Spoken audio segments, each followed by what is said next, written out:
Vždycky jsem si myslel, že ráj je velký džem. Něco mezi Woodstockem a folk parádou v Hulíně. Dav kolem piana a každá píseň o něčem. A spousta vína a holek na klíně. A taky jsem věřil, že v ráji najdu tebe. A vůbec všechno, co jsem kdy kde ztratil. A že tam napravím svoje kamení aspoň chlebem. Že vrátím dluhy, co jsem tady nezaplatil. A hodně jsem vzpomínal, co všechno by se dalo změnit. A třídil minulost, jako by štěstí na tom stálo.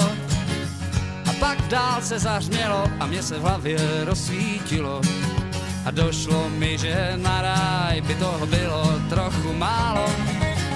Protože ráj to je obyčejný svět, kde platí zákony, kde platí slovo a kde platí daný slib.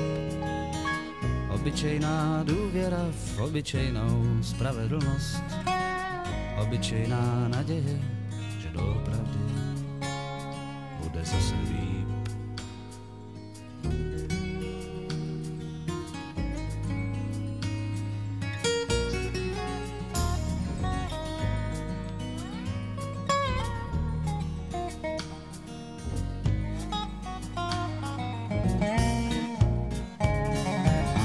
Jsem se stal vandrákem na cestě do nebe.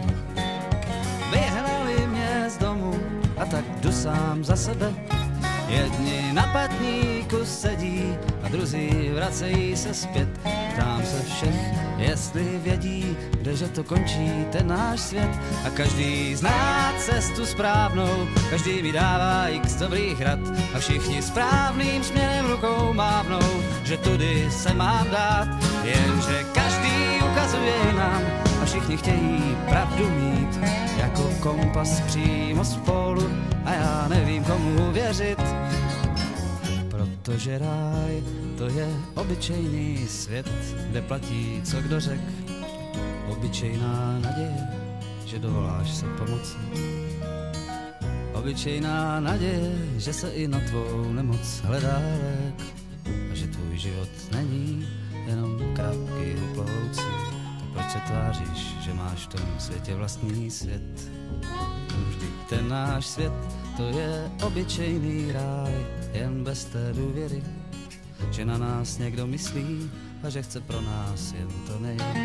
Náš svět, to je obyčejný ráj, kde andělé jsou strážní a kde má cenu jen to, co je na prodej.